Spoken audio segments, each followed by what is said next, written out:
লোকসভা নির্বাচনের আগে পাখির চোখ উত্তরবঙ্গ। আজ দক্ষিণ দিনাজপুরে মমতা, বাংলায় আছি বলে বিজেপির রাগ। তপনের সভা থেকে মন্তব্য মুখ্যমন্ত্রী, বাংলা থেকে সরাতে চায় বিজেপি। বালুরঘাটের সভা থেকে বিজেপিকে নিশানা মুখ্যমন্ত্রী মমতা বন্দ্যোপাধ্যায়। তাঁর হুঙ্কার, রাজ্যে সিএ এবং এনআরসি করতে দেব না।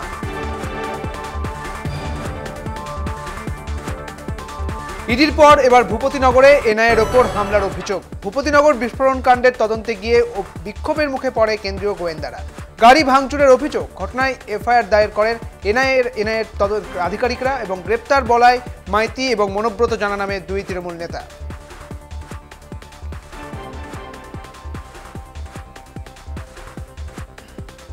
বালুরঘাটের প্রচার সভা থেকে ভূপতিনগর নিয়ে সরব হলেন মুখ্যমন্ত্রী মমতা বন্দ্যোপাধ্যায়। এনআইএর ওপর হামলা হয়নি, মহিলাদের ওপর হামলা করা হয়েছে। তৃণমূলের সব এজেন্টকে গ্রেপ্তার করতে চাইছে তো মুখ্যমন্ত্রী মমতা বন্দ্যোপাধ্যায়। সেই সঙ্গে মুখ্যমন্ত্রী বলেন, মধ্যরাতে কেন এনআইএ আসে, পুলিশকে জানিয়ে এসেছিল। বিজেপি মনে করছে এভাবে ভোটে জিতবে। জানিয়ে গেছিল ওরা কেন মধ্যরাতে পুলিশকে না জানিয়ে যাচ্ছে? নিয়ম হচ্ছে পুলিশকে, লোকাল পুলিশকে জানিয়ে যাওয়া। তো মধ্যরাতে যদি গ্রামের লোক দেখে হঠাৎ করে কিছু লোক আসছে পুলিশের ড্রেস পরে, তারা কি করে বুঝবে? আর ইলেকশনের আগে কেন অ্যারেস্ট করবে?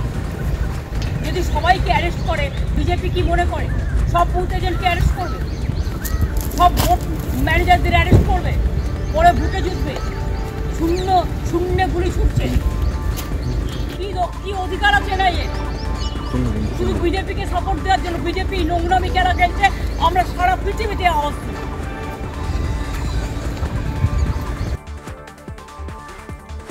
লোকসভা ভোটে বসিরহাটের সিপিএম প্রার্থী নিরাপদ সরকার। ওই কেন্দ্রে বিজেপির প্রার্থী রেখা পাত্র। নিরাপদকে গুরুজন বলে সম্বোধন করেন রেখা। সন্দেশখালীর প্রতিবাদী মুখ রেখা বলেন, তাঁর লড়াই তিনি লড়বেন, ওনার লড়াই উনি লড়বেন। শনিবাসরীয় প্রচারে বেরিয়ে হিঙ্গলগঞ্জের বাইলানি বাজারে দলীয় পতাকা উত্তোলনের পাশাপাশি দলীয় কর্মীদের সঙ্গে বৈঠক করেন রেখা পাত্র। দেখুন, ওনার বিরুদ্ধে আমার কিছু বলার নেই। উনি ওনার সিপিএম এর হয়ে দাঁড়িয়েছে, আমি আমার বিজেপির হয়ে দাঁড়িয়েছি আমার মা বোনের আশীর্বাদে। আর তার থেকেও বড় আশীর্বাদ হচ্ছে আমার মাননীয় প্রধানমন্ত্রী জি আছেন, ওনার আশীর্বাদে। তো ওনারা আমার গুরুজন, দাঁড়াতেই পারেন। আমি মনে করবো যে ওনারা আমার গুরুজন হয়ে আমার পাশে দাঁড়ানোর চেষ্টা করছে, করুন, অসুবিধা নেই। দেখুন, আমার লড়াই আমার মধ্যে হবে, ওনাদের লড়াই ওনাদের মধ্যে হবে। আমি তো মনে করি আমার লড়াই আমার মা বোনেরা লড়ে নেবেন। রচনা শিল্পের কি বোঝেন? সিনেমা করেন, সিনেমা শিল্পটাই দেখুন। লকেটের সঙ্গে রচনার তুলনাই হয় না। লকেট সিনেমা করার পর কয়েক বছর ধরে সাফল্যের সঙ্গে রাজনীতি করছে। রচনাকে তো দিলীপ ঘোষ। উনি শিল্পনীতির কি বোঝেন? সিনেমা করেন, ওই সিনেমা শিল্পটাই দেখুন। দেখুন, লকেটের সঙ্গে রচনার তুলনা হয় না। লকেট সিনেমাও করে এসছে আর কয়েক বছর ধরে সফলভাবে রাজনীতি করছে। লোকসভায় জিতেছে, লোকসভায় গেছে, পার্টি স্বীকৃতি দিয়েছে এবং সাফল্যের সঙ্গে নেতৃত্ব করেছে। সেই জন্য লকেট অনেক এগিয়ে আছে, বাকিটা ওখানকার লোক ঠিক করবে। চা বাগানের শ্রমিকদের মাঝে প্রচার করলেন বিজেপির আলিপুরদুয়ারের লোকসভা প্রার্থী মনোজ টিঙ্কা। কুমারগ্রাম ব্লকের ফাঁসখাওয়া চা বাগান থেকে প্রচার শুরু করেন তিনি। ব্লকের চুনিয়াঝোড়া সহ বেশ কয়েকটি চা বাগানে গিয়ে কর্মরত শ্রমিকদের সঙ্গে কথা বলেন তিনি। এমনকি চা বাগান শ্রমিকদের সঙ্গে কাঁচা পাতাও তুলতে দেখা যায় প্রার্থীকে। চা শ্রমিকদের নিয়মিত মজুরি এবং ইএলপি সহ একাধিক দাবিতে সরব হন তিনি। উল্লেখ্য, আলিপুরদুয়ার লোকসভায় চা বলয়ের ভোট বড় ফ্যাক্টর। লোকসভার 7টি বিধানসভার মধ্যে 4টি বিধানসভায় বেশিরভাগ চা বাগান রয়েছে। ভোট প্রচারে বিশেষত চা বাগানকে বেছে নিয়েছে তৃণমূল, বিজেপি, বাম সহ সমস্ত দলের প্রার্থীরা। রাজ্য রাজ্যপাল সংঘাত নতুন কিছু নয়, ইতিহাসে এটা চলতেই থাকে। যখন আর কিছু করার থাকে না, তখন সরকার রাজ্যপালের বিরুদ্ধে আওয়াজ তোলে, টিআরপি নেওয়ার চেষ্টা করে। শাসক দলকে তো দিলীপ ঘোষে।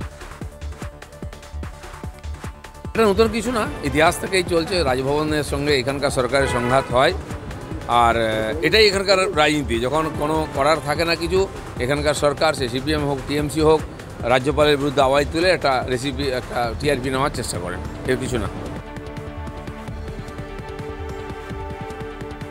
ভোটের এই তৎপরতা দেখায় নির্বাচন কমিশন। শুধু রাজ্য পুলিশকে কেন বদলি করা হচ্ছে, অত্যাচারী ইডি, সিবিআই, এনআইএ কে কেন বদলি করা হবে না? তপনের সভা থেকে নির্বাচনী কমিশনের ভূমিকা নিয়ে কড়া হুঁশিয়ারি মুখ্যমন্ত্রী।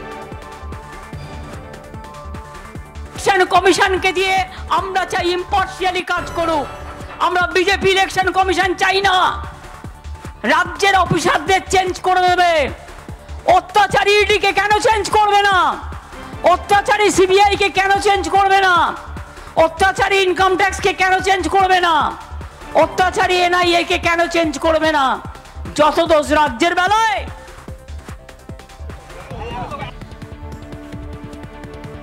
একবার নয়, পরপর 3 বার বীরভূমের সাংসদ শতাব্দী রায় ভোটের প্রচারে গিয়ে ফের বিক্ষোভের মুখে শতাব্দী রায়। শনিবার মোহাম্মদবাজার ব্লকের একাধিক গ্রামে প্রচারে বেরিয়েছিলেন শতাব্দী। 100 দিনের কাজ সহ একাধিক ইস্যুতে প্রার্থীকে সামনে পেয়ে ক্ষোভ উগড়ে দিলেন এলাকাবাসী। প্রচারে বেরিয়ে গ্রামবাসীদের উদ্দেশ্যে শতাব্দীকে বহিরাগত বলে কটাক্ষ জোট প্রার্থী মিল্টন রশিদের।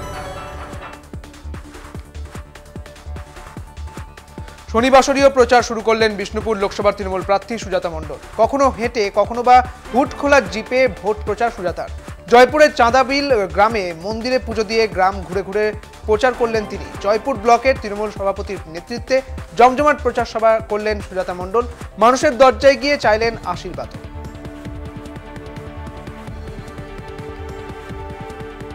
24-এর লোকসভা ভোটকে কেন্দ্র করে প্রচার চালিয়ে যাচ্ছে প্রত্যেক রাজনৈতিক দলগুলো।